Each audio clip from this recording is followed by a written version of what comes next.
मंथन 2021 जारी है। इस मंच में इस वक्त मेरे साथ एक बेहद खास मेहमान है।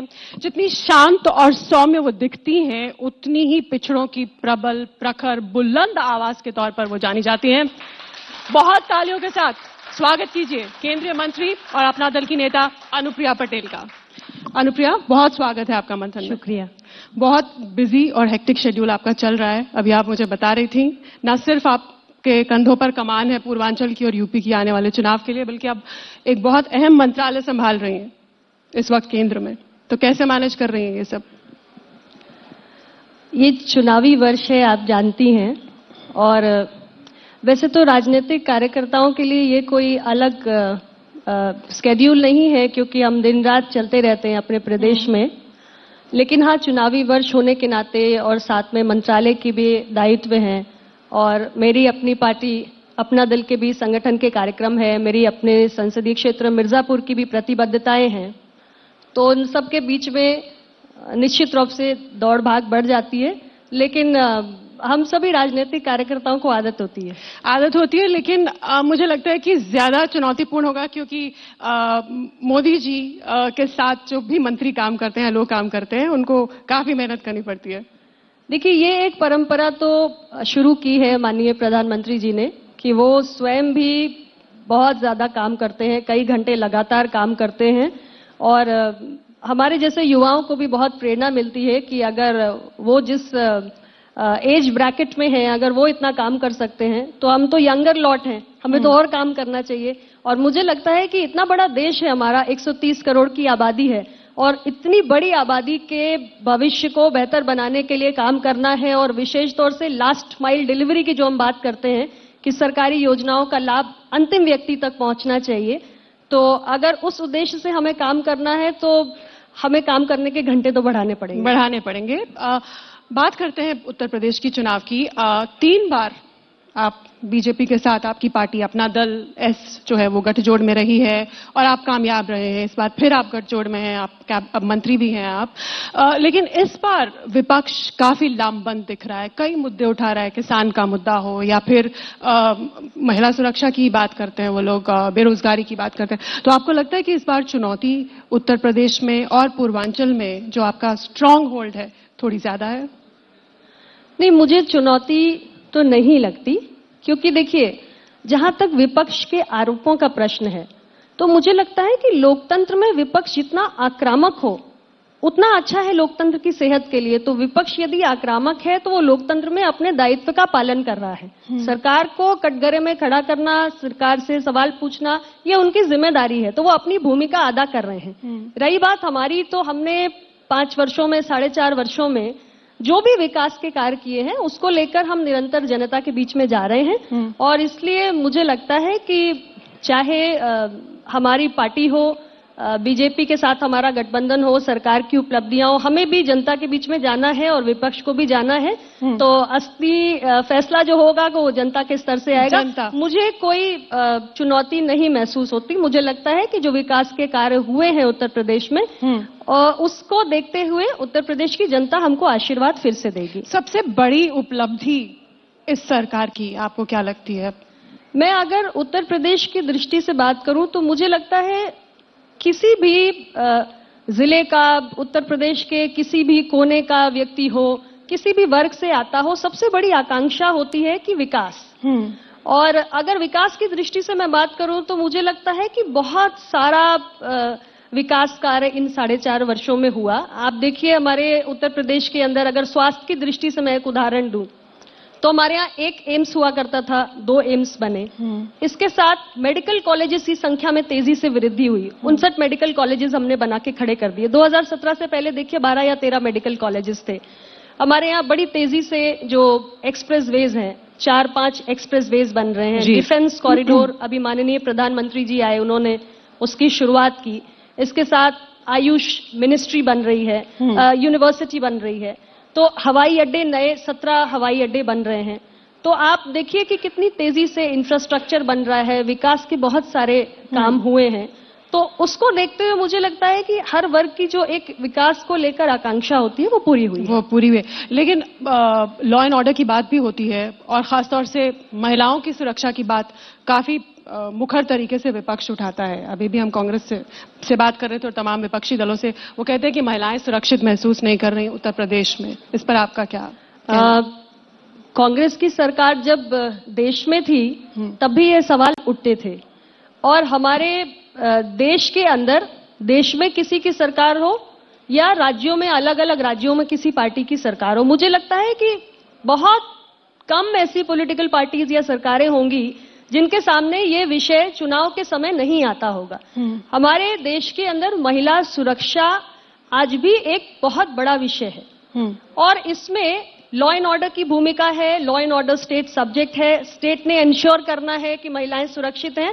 लेकिन मुझे लगता है कि अगर हम सरकारों को और पॉलिटिकल पार्टीज को कटघरे में तो खड़ा करेंगे, लेकिन उसके अलावा अगर हम महिला सुरक्षा का एक और पहलू देखें, वो हमारे अपने कहते हैं सोशल माइंडसेट से जुड़ा हुआ। आपको लगता है कि यूपी में महिलाएं सुरक्षित हैं आज की तारीख में? मैं ये कहना चाहती हूँ कि महिलाओं को सुरक्षित करने के लिए हमें सोसाइटी के माइंडसेट्स बदलने पे काम करना है, और इसकी शुरुआत हम में से हर एक व्यक्ति को अपने अपने परिवार से करनी चाहिए। सरकार की इसमें कोई भूमिका नहीं? सबकी भूमिका है इसमें आपकी, मेरी, सरकार की, सबकी भूमिका है, और विपक्ष की भी। विपक्ष की भी भूमिका है, सबकी भूमिका है। मैं ये कह रही हूँ कि जिस समाज के बीच में से हम सब निकल के आ रहे हैं, चाहे मीडिया के लोग हों, पुलिस के लोग हों, एडमिनिस्ट्रेशन के लोग हों, नेता हो, सरकारें हो, उस समाज के माइंडसेट को जब तक हम नहीं बदलेंगे, ये महिला सुरक्षा का सवाल हर पॉलिटिकल पार्टी के सामने, हर राज्य सरकार के सामने और हर केंद्र सरकार के सामने आता रहेगा। महिला सुरक्षा के लिए व्यापक समाधान निकालना है। महिला सुरक्षा के लिए अनुप्रिया पटेल की क्या पहल होगी, या रही है, या क्या किया है आपने? देखिए, सबसे पहले तो मैं अपने आप सरकार का हिस्सा भी हैं, संगठन की दृष्टि से अगर मैं बात करूं, मैं अपनी पार्टी के बारे में कहूं, तो मैं महिलाओं को अपनी पार्टी में बहुत भागीदारी देती हूं, क्योंकि मुझे लगता है कि महिलाएं जब सामाजिक मंचों पे आगे आएंगी तो वो एक ब्रॉड मैसेज देती हैं, और महिलाओं के प्रति जो एक अवधारणा है वो भी बदलती है। अगर मैं उत्तर प्रदेश सरकार के कार्यों की दृष्टि से बात करूं, तो उत्तर प्रदेश सरकार में महिलाओं के सशक्तिकरण के तमाम कार्यक्रम चलाए जा रहे हैं, चाहे वो हर थाने में एक महिला हेल्प डेस्क स्थापित करना हो, या कोई हेल्पलाइन बनाना हो, या जो सुकन्या समृद्धि योजना से लेकर कन्या सुमंगला योजना से लेकर सामूहिक विवाह योजना जैसी योजनाएं हो, ये चलाई जा रही हैं, और हर सरकार योजनाएं चलाती है। भारत सरकार ने बेटी बचाओ बेटी पढ़ाओ के अंतर्गत बहुत सारे ऐसे कार्यक्रम चलाए हैं जिससे महिलाओं का सशक्तिकरण हो रहा है। Stand up India, startup India, मुद्रा योजना के तहत जो लोन डिस्बर्समेंट हुआ उसमें अधिकांश महिलाओं को हुआ। तो ऐसे तमाम कार्यक्रम किए जा रहे हैं, क्योंकि महिलाओं का सशक्तिकरण के कई पहलू होते हैं। आपको शैक्षणिक दृष्टि से भी करना है, आपको आर्थिक दृष्टि से भी करना है। विपक्ष को क्यों नहीं संतुष्ट कर पा रहे? फिर विपक्ष क्यों नहीं संतुष्ट हो पा रहा इन कोशिशों से? आपने बहुत सारी विपक्ष संतुष्ट नहीं होगा। अगर वो संतुष्ट हो जाएंगे तो लोकतंत्र खत्म हो जाएगा। लोकतंत्र को जिंदा रखने के लिए विपक्ष का असंतुष्ट रहना जरूरी है, और सवाल उठाते रहना जरूरी है। It keeps the democracy dynamic and alive. अच्छा, हम विपक्ष की बात कर रहे हैं, मुद्दों की बात कर रहे हैं। किसान बहुत बड़ा मुद्दा बने हुए हैं, कृषि कानून को लेकर बहुत विरोध, किसानों का आंदोलन पिछले 1 साल से। तो किसान के मुद्दे पे कहीं लगता है कि मार पड़ सकती है इस बार गठजोड़ को?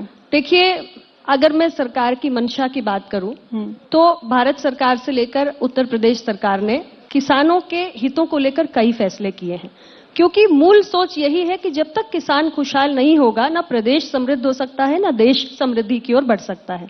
और इसमें गन्ना किसानों के भुगतान से लेकर जो हमारी सरकार ने पीएम किसान योजना के तहत 25,000 करोड़ रुपए तो केवल उत्तर प्रदेश के किसानों को दिए हैं।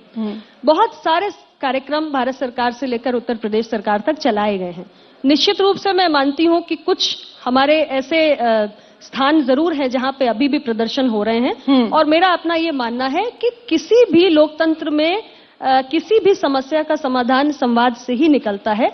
अभी भी मैं इस बात की पक्षधर हूं कि अभी भी अगर कुछ उनके ऐसे मसले हैं जिसपे उन्हें लेकिन लगता चुनाव है सर पर है और संवाद हो रहा है, चुनाव सर पर है और संवाद कोई नतीजा नहीं ला पा रहा। नहीं, देखिए, आपको लग रहा है कि ये अहम वोटर जो है वो छिटक रहा है, चला जाएगा आपके हाथ से? लोकतंत्र में संवाद से बेहतर प्रक्रिया और कोई नहीं हो सकती। कभी कभी इसमें समय लग सकता है, कभी कभी संवाद कई बार टूटता भी है, लेकिन किसी भी समस्या का समाधान संवाद ही होता है। लेकिन चुनाव के के लिए ज्यादा समय नहीं है आपके पास। कोई बात नहीं, हम चुनाव को ही ध्यान में रखकर तो नहीं इतने बड़े देश की बात सोच सकते हैं। किसान का विषय किसी चुनाव से बहुत बड़ा है और मेरा ये मानना है कि चाहे भारत की सरकार हो या उत्तर प्रदेश की सरकार हो, निरंतर ये प्रयास किया है कि ऐसे कार्यक्रम सरकार बनाए जिनसे किसानों का भला हो। और हमसे कमी हो भी सकती है और मुझे लगता है कि उसे सुधारने की हमारी मंशा भी है। किसान आपके साथ है, लेकिन आप ये मानते हैं कि किसान आपके साथ मैं मानती हूँ गठजोड़ के साथ है। बहुत बड़ी संख्या में किसान भारत सरकार और उत्तर प्रदेश की सरकार की योजनाओं से लाभान्वित हुए हैं और जो थोड़ी बहुत कमी रह गई है, संवाद से, संवेदनशीलता से उसका रास्ता निकाला जा सकता है। चलिए अब बात करते हैं ओबीसी। अब लखनऊ की सत्ता की चाबी ओबीसी के हाथ में है और हर कोई ओबीसी को बहला फुसला रहा है, अपनी तरफ जोड़ना चाहता है। उसके बगैर सरकार बन नहीं सकती उत्तर प्रदेश में।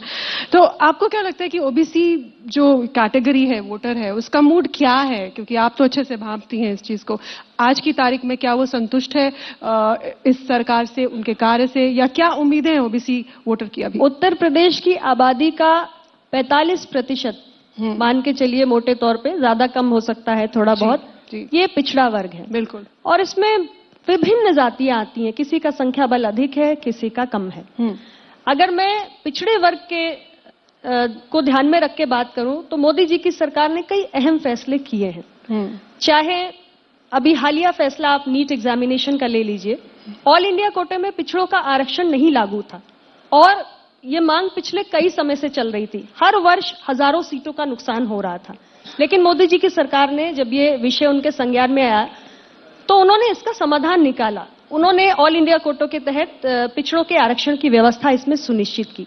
इसी प्रकार आपको मोदी जी का पिछला कार्यकाल भी याद होगा, जब पिछड़ा वर्ग आयोग को संवैधानिक दर्जा देने के लिए इस देश के अंदर, इस देश की लोकतंत्र में, लोकसभा में, संसद में सालों संघर्ष हुआ, लेकिन ये काम कॉन्स्टिट्यूशनल अमेंडमेंट लाके मोदी जी की सरकार के पिछले कार्यकाल में हुआ।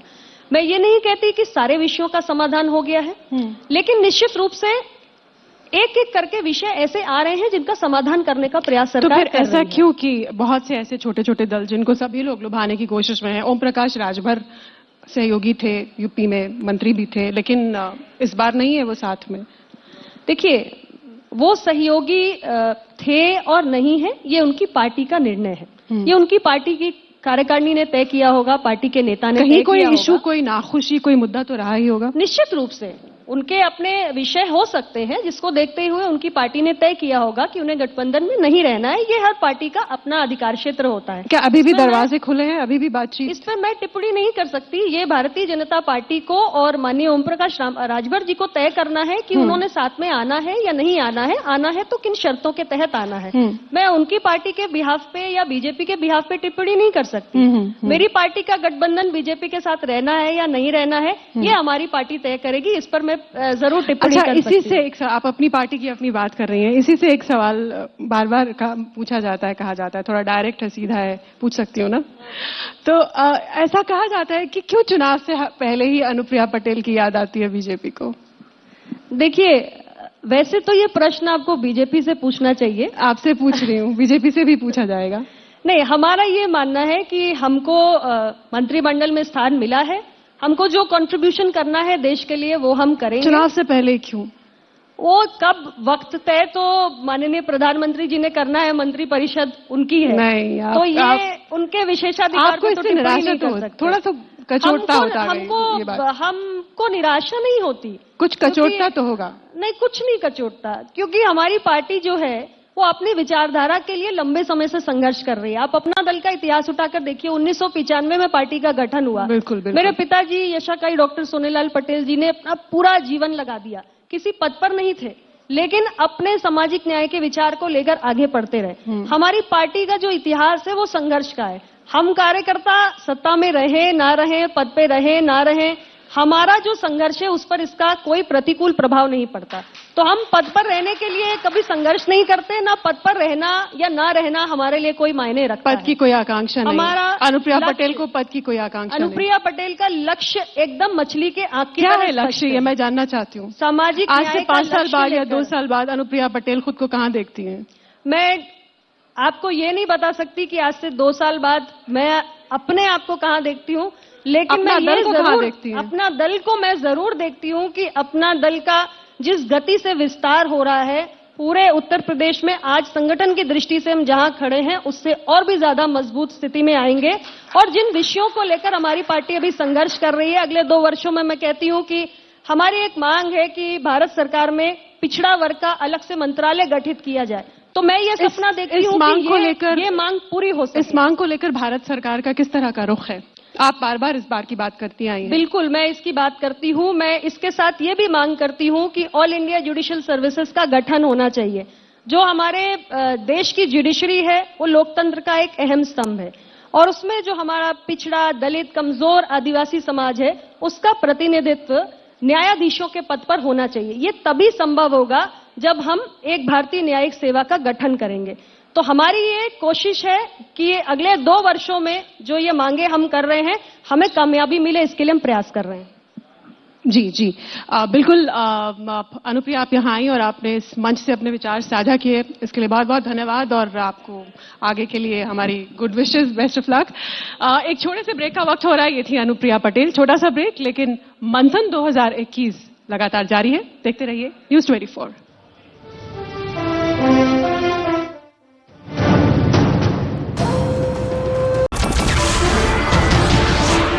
नमस्कार, मैं हूं मानक गुप्ता। अगर आपको हमारा ये वीडियो पसंद आया हो तो इसे लाइक और शेयर जरूर करें और हां, हमें सब्सक्राइब और फॉलो करना ना भूलें ताकि आप देश और दुनिया की कोई खबर मिस ना करें। तो जुड़े रहिए हमारे साथ और देखते रहिए न्यूज़ 24।